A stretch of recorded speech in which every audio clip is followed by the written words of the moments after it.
Concrètement, c'était compliqué de s'inscrire grâce à l'aide d'Esther et grâce à l'aide aussi de l'université. On a pu quand même s'inscrire et on a énormément travaillé pour pouvoir arriver à réussir cet examen. Ça demande beaucoup de temps, beaucoup de sacrifices. Au final, on a tous réussi en travaillant ensemble. Cette entraide qu'on avait, c'est vraiment en fait ce qui nous a poussés et ce qui nous a permis de réussir. On a fait tellement d'efforts pour que ce programme existe qu'on aimerait vraiment qu'un maximum de personnes puissent en profiter sur le long terme. Et l'université d'Ariel est encore prête à nous accueillir, donc il faut vraiment pas rater cette opportunité. Ils sont 11 audiologues israéliens, aujourd'hui anciennement audioprothésistes diplômés de France, à avoir réussi haut la main leurs examens. Ils peuvent désormais travailler en tant qu'audiologues israéliens. Ça a été un combat, une lutte sans merci. L'occasion aujourd'hui de fêter ça sur le plateau avec Esther Blum. Bonjour Esther. Bonjour Cathy. Voilà, qui n'est pas pour rien dans cette réussite. Et bien sûr, 2 étudiantes aujourd'hui diplômées en tant qu'audiologues israéliens. Odélia Herman. Bonjour Odélia. Bonjour. Et Déborah Yayon. Bonjour Cathy. On est ensemble ici parce que c'est vrai qu'on a beaucoup parlé de ce succès. On a fait des émissions avant, pendant pour vraiment marquer cet événement parce que ça a été compliqué quand une profession n'est pas reconnue en Israël. Très difficile, même si on est diplômé, même si on a les compétences, de pouvoir travailler dans son métier. Et vous avez, grâce à l'Agence Juive, Optical Center, Qualita et l'Université d'Ariel, réussi ce tour de force. Alors, un complément d'études, ça a été long à mettre en place, Esther Blum. Ça a été très long à mettre en place, plusieurs années d'acharnement face au ministère de la Santé pour pouvoir déjà avoir un accord du contenu de la formation qui pourrait être fait, un accord aussi que les Français puissent accéder justement à cette formation. C'était pas du tout simple parce que le ministère en fait était très fermé à cette option et avec beaucoup de pourparlers, on est arrivé à avoir un programme de compléments de formation à faire et avec ce programme, on a été en fait démarcher diverses universités pour pouvoir intégrer un programme. Un programme israélien et c'est l'Université d'Ariel qui a répondu présent. Donc ça, c'était vraiment le cadeau. C'était le cadeau. Après, pour parler aussi avec l'Université d'Ariel, ça s'est fait grâce à l'intervention de l'Agence Juive, de Shalom Var, d'Optical Center. Grâce à toutes, en fait, ces fonctions, on a pu mettre en place ce programme. Oui, Optical Center avec son PDG, Laurent Lévy, qui non seulement a proposé de vous prendre en stage, mais aussi a pu financer des laboratoires flambant neufs au sein de l'Université d'Ariel, des laboratoires d'audiologie. Donc ça aussi, ça a fait vraiment, ça a pesé dans la balance, quoi, pour vous accepter. Ça a ouvert les portes. Bon, alors, maintenant que vous êtes diplômé, qu'est-ce que ce diplôme va vous permettre de faire, d'obtenir? Qu'est-ce que ça va changer dans votre pratique au quotidien, Déborah? Alors concrètement, la chose la plus importante qui nous manquait dans ce métier, c'était toute la partie diagnostic, qui en Israël est gérée donc par les Clina Tikchoret. Donc, la partie diagnostic des tests au niveau des tests d'audition. Quand on dit Clina Tikchoret. Clina Tikchoret, donc, c'est non seulement audiologue et orthophoniste. Nous, on a un diplôme uniquement Clina Tikchoret Shmiya, donc que pour l'audition. Et nous, ce qui nous manquait, c'est toute la partie diagnostic. Donc, en fait, tous les tests, qu'ils soient sur adultes, sur enfants, des tests de vertige, de travail à l'hôpital, de travailler en copatrolim. Tout ça, vous n'aviez pas le droit. Tout ça, on n'avait pas le droit de le faire avant. L'adaptation des appareils, on avait le droit, mais pas en lien avec la coupa. On pouvait signer sur aucun papier avant. Donc, ça aussi, ça nous permet de le faire maintenant aujourd'hui, d'être connu et reconnu et d'avoir beaucoup plus de possibilités de travail. Est-ce que, au niveau du salaire, ça a aussi une incidence, Odélia? Ben oui, on l'espère, c'est censé. Maintenant qu'on a la possibilité de signer sur les papiers, donc forcément, pour l'employeur, c'est un atout. Donc, il n'y a plus besoin d'avoir un référent, on va dire. Voilà, on peut maintenant recevoir le salaire d'une vraie Clina Tikchoret. C'est conséquent comme augmentation Avec l'expérience qu'on a en plus et la demande qu'il y a en Israël pour travailler dans ce domaine-là et d'avoir une spécificité aussi de travailler en appareillage auditif, ouais, c'est quand même conséquent. Ouais. C'est un métier où il y a beaucoup de demandes en Israël. Oui, il y a du travail qui est proposé à travers tout le pays. C'est très demandé dans les copatrolim, dans les hôpitaux, dans des sociétés aussi qui s'occupent uniquement d'appareillage audio. C'est vrai qu'on a l'impression que les Israéliens préfèrent travailler avec les enfants et que vous avez quand même un atout avec votre spécialité auditive. Ouais, complètement. Déjà, en général, c'est vrai que c'est plus des femmes qui font ce métier-là. Elles se spécialisent en général au début dans l'orthophonie et plus tard dans l'audiologie. Dans l'audiologie, pour qu'elles se spécialisent dans l'appareillage, ça prend encore beaucoup de temps pour qu'elles acquièrent suffisamment d'expérience dans ce domaine-là. Parce que déjà, elles travaillent surtout en orthophonie et ensuite, il faut vraiment qu'elles se spécialisent là-dedans et ça demande même de la part des sociétés de les former. Une fois qu'elles commencent à travailler, il faut qu'elles se forment en appareillage auditif parce qu'elles n'ont pas assez d'expérience ni d'études à ce niveau-là. Alors que vous êtes Alors que nous, on avait déjà ça et il nous manquait l'inverse, il nous manquait la partie audiologie. Évidemment, vous avez été 11 étudiants, vous avez travaillé d'arrache-pied, franchement, et vous avez tous validé votre diplôme, donc c'est une réussite 100%. C'est 100% de réussite, c'est exceptionnel, c'est très rare de voir ça, et va mettre bravo à chacun d'entre vous.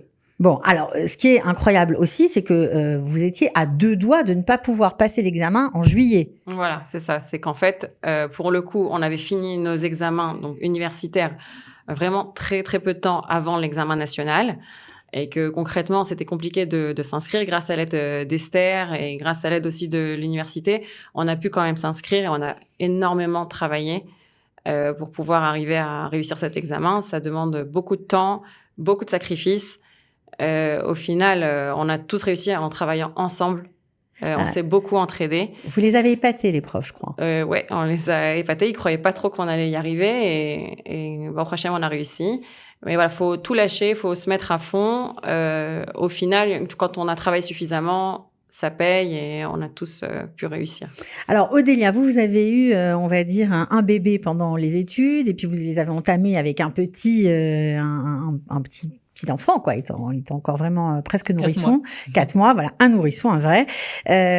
C'était difficile de consacrer 2 jours par semaine à ces études alors qu'on a la vie, qu'on a le travail. Le rythme était vraiment dur. Il fallait pouvoir s'adapter. Après, voilà, j'ai fait comme j'ai pu. Je n'étais peut-être pas autant investi que d'autres dans les études, mais au final, Baruch Hashem, j'ai pu mettre le temps qu'il fallait dans toutes les révisions, etc. et passer ce diplôme.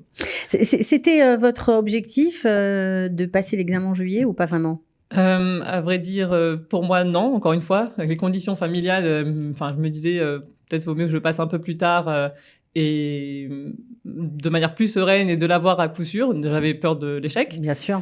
Mais au final, Baruch Hashem, grâce à la motivation de Déborah, je l'ai passé en même temps que tout le monde. Et franchement, ça a été une bonne chose à faire parce que, comme elle a dit, cette entraide qu'on avait, c'est vraiment en fait ce qui nous a poussés et ce qui nous a permis de réussir. C'est ce groupe-là qui s'est constitué, groupe WhatsApp, cette espèce d'entraide permanente, c'est ça qui fait la différence avec d'autres professions? C'est ça qui fait la différence avec la réussite, tout à fait, et avec d'autres professions aussi qu'on suit. C'est certain que quand il y a un moteur, il y a une locomotive, alors automatiquement... Qui vient du terrain, en fait. Qui vient du terrain. Une locomotive qui vient du terrain, c'est Déborah, qui en fait, voilà, a pris sur elle tout le groupe, qui a pris sur elle la logistique. Il y a énormément de choses à faire tout le temps. C'est-à-dire qu'il fallait se battre à chaque fois face à l'université pour, oui, permettez-nous de participer à ce cours qui se tient tel jour plutôt que, et elle prenait sur elle, je veux dire, c'est personne vraiment de le faire. Elle savait en fait toujours aussi se tourner vers nous et vers l'université et vers les responsables pour pouvoir en fait nous demander de l'aider et d'aider tout le groupe. Après, nous, de notre côté, on ouvrait aussi les portes. Mais c'était extrêmement important justement le fait qu'il y ait un représentant qui savait gérer toutes les demandes par rapport au groupe. Alors, qu'est-ce qu'il y avait dans ce groupe WhatsApp? Vous faites quoi? Vous échangez des informations ou c'est beaucoup plus concret? Voilà, alors déjà, on échangeait, on essayait d'adapter tout le temps les cours par rapport à notre vie familiale, etc. Parce qu'il y a eu quand même pas mal de changements aussi. C'était pas simplement 2 jours par semaine. Des fois, c'était un petit cours le soir, un petit cours par-ci par-là. On avait des stages que chacun devait adapter. Toutes les informations concernant voilà tous les petits changements qu'on a eus, avec les profs, des fois, on essayait de s'adapter entre nous. Donc après, on passait les messages. Et puis toute l'entraide au niveau des révisions. Quand chacun a une question, voilà, d'essayer de trouver la réponse, de chercher ensemble, de se motiver ensemble quand un coup de mou. Donc, ça a énormément joué. Ça vous a aidé vraiment, le groupe? Oui, je voulais rajouter un petit effet. Par exemple, on a eu, comme on a dit, ça a été difficile pour se présenter à l'examen de juillet. Moi et un autre camarade sur les 11, on n'a pas reçu de réponse, alors que tout le monde avait reçu sa réponse. Oui, c'est bon, vous pouvez vous inscrire et payer les frais d'inscription pour le passer. On n'a pas de réponse. Et quand on se tourne vers le ministère d'Abriout, où est-ce que ça en est, ma demande, qu'est-ce qui se passe? Pareil, écoute, faut attendre. Mais Pas de réponse. on est très limité dans le temps, donc on ne peut pas attendre. Et là, tout de suite, ça veut dire je sentais que je n'étais pas seule. Il y a Déborah qui est là. Attends, je vais envoyer un mail à Esther. Esther était en vacances. Je la remercie. Elle a quand même fait ce qu'elle a pu pour que sur place, je reçois aussi mon message, je puisse m'inscrire et je puisse passer l'examen. Ouais, donc c'est pas seulement les annales, des échanges de questions-réponses, c'est aussi tout vraiment l'administratif autour. la logistique. Ouais. Bon, 2 ans d'études, quand on dit ça à des gens qui sont diplômés de France, c'est un peu dur à avaler. La pilule passe pas très bien, mais pourtant vous l'avez fait. On avait fait, on a continué de travailler en même temps. Hein. Donc, on n'a pas été coupé du monde du travail, on a pu quand même travailler. C'est vrai que ça demande beaucoup de sacrifices, mais ça en vaut largement la peine pour pouvoir avoir une carrière en Israël. Hein. C'est une libération aujourd'hui. C'est une libération, on sait qu'on a les portes ouvertes de partout en tant qu'audiologue. Et vous pouvez signer, vous pouvez être libre en fait. Voilà, on a notre propre Richayon, on peut signer sur tous les papiers, c'est une vraie libération, on dépend de personne et on peut professer par nous-mêmes. Voilà, et puis vous, je crois que vous avez envie de travailler à l'hôpital, ça va être aussi possible. Ouais, si Dieu veut aussi, Bezrat Hashem, ça ouvre beaucoup de portes et beaucoup de possibilités. Évidemment, d'autres vont prendre votre suite, on l'espère, en tout cas d'autres étudiants de France qui sont déjà audiologues, qui travaillent déjà, je crois que vous travaillez vous aussi en France avant d'arriver en Israël, Bien sûr. vont pouvoir eux aussi s'inscrire. Oui, on espère qu'il y ait des inscrits, justement, que le programme, en fait, puisse continuer et profiter à plus de candidats. Pour cela, il faut se tourner vers l'agent juif pour s'inscrire. On vous donnera le mail. Et les coordonnées, on mettra tout dans le pitch juste au-dessus de la vidéo. C'est important que ça suive, que d'autres francophones viennent et profitent de cet avantage. On a fait tellement d'efforts pour que ce programme existe qu'on aimerait vraiment qu'un maximum de personnes puissent en profiter sur le long terme. Et l'université d'Ariel est encore prête à nous accueillir. Donc, il faut vraiment pas rater cette opportunité. Parce que on sait qu'il y a beaucoup d'audioprothésistes. C'est une profession qui existe, qui est très importante. Elle est très importante au sein de la communauté. En France, il y a énormément d'audioprothésistes. Donc, les personnes qui veulent faire leur alia, c'est vraiment l'opportunité à saisir à long terme pour avoir une carrière en Israël. Bon, on le sait, je me tourne vers vous parce qu'il y a beaucoup de gens qui choisissent ce métier en France parce qu'on gagne beaucoup d'argent. Est-ce qu'ici, c'est la même histoire ou pas vraiment? C'est pas exactement la même histoire, mais parce que c'est géré différemment, mais on gagne aussi bien notre vie.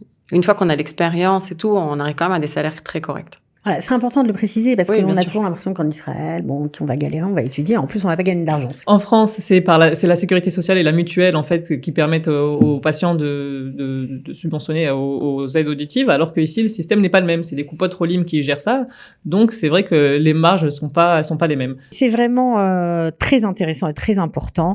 Est-ce que le fait que Laurent Lévy et Optical Center aient tendu la main pour donner des stages, pour vous accueillir dès que les gens mettent le pied en Israël, est-ce que ça aussi, ça peut être dans la balance? Oui, bien sûr. Parce que au final, faut quand même travailler. On a tous, la plupart, on a quand même des familles. Donc, il faut qu'il y ait quand même une possibilité de pouvoir travailler. Et le fait que Laurent Lévy donne cette possibilité, c'est extrêmement important. Et même si on n'a pas l'hébreu, en fait. Il faut quand même avoir une base. Mmh. Parce qu'au final, on travaille avec des Israéliens, peu importe où on est en Israël. Donc, c'est important d'avoir, surtout même pour les études, il faut avoir une bonne base en hébreu déjà, éventuellement faire un ulpan ici avant de commencer les études, parce que ces études universitaires, c'est de niveau universitaire et tout en hébreu. Alors justement, est-ce que certains, parmi ces 11 personnes qui ont validé le diplôme cette année, n'avaient aucune base en hébreu? Est-ce qu'il y en avait qui commençaient de zéro non, presque? il n'y avait pas. Tout le monde avait une base, pas au même niveau. C'est Okay. sûr, il y en avait qui venaient de faire l'ALIA, mais qui avaient déjà un certain niveau d'hébreu. Mais l'université, c'est quand même encore un autre niveau. Faut vraiment le comprendre. Faut s'investir dans l'hébreu au maximum. Il y avait des personnes qui traduisaient chaque cours au début. Ils passaient énormément de temps rien qu'à la traduction. Donc, plus on arrive avec un meilleur niveau et plus on gagne du temps, quoi. Ça, c'est Bon, sûr. en tout cas, franchement, c'est un tour de force que vous avez réussi, mais c'est possible de le faire parce qu'il faut pas qu'on fasse peur à ceux qui ont envie de s'inscrire. C'est pas le but. C'est possible d'y arriver. Il suffit de travailler, d'être sérieux dans les études. L'université aussi est vraiment a vraiment été vers nous pour essayer de nous alléger au maximum et de faire que ce soit ça se passe le mieux possible. Et voilà, avec de la volonté, du sérieux, franchement, on y arrive. Bon, voilà. Sans problème. 100% de réussite. Bravo à tous les audioprothésistes. Franchement, vous voyez, c'est possible. Donc, si vous êtes audioprothésiste, devenez audiologue en Israël grâce à ce programme qui a été conçu spécialement pour vous, en fait. C'est spécialement pour les audioprothésistes de France, quoi. Vraiment. Complètement. Donc, c'est une très, très belle occasion à ne pas manquer. J'espère que vous serez nombreux à vous inscrire, n'est-ce pas, Esther? Je crois que c'est aussi ton souhait. Oui, tout à fait. On espère vraiment que toutes les personnes qui sont intéressées à venir en Israël puissent participer à ce programme et qu'on puisse ouvrir une autre promotion. Voilà, puis au moins se renseigner, même si on n'a pas tout à fait le niveau d'hébreu, il y a toujours des solutions, on peut faire des outils professionnels en plus, on peut s'organiser, donc faut au moins lever son téléphone pour se renseigner. C'est vraiment une opportunité qu'il faut saisir maintenant parce que on ne sait pas combien de temps en fait l'université d'Ariel va nous permettre de pouvoir intégrer ce programme. Donc appelez l'agence juive le plus rapidement possible et vérifier la prochaine session. Puis vérifier si vous êtes éligible. Moi, je pense que oui. En tout cas, franchement, bravo. Là, elles ne sont que 2 sur le plateau, mais ils étaient 11. Il y avait même des hommes qui étaient là depuis 15 ans et qui étaient payés vraiment en dessous de leur valeur et qui, aujourd'hui, respirent enfin, quoi. C'est extraordinaire. Bravo, franchement.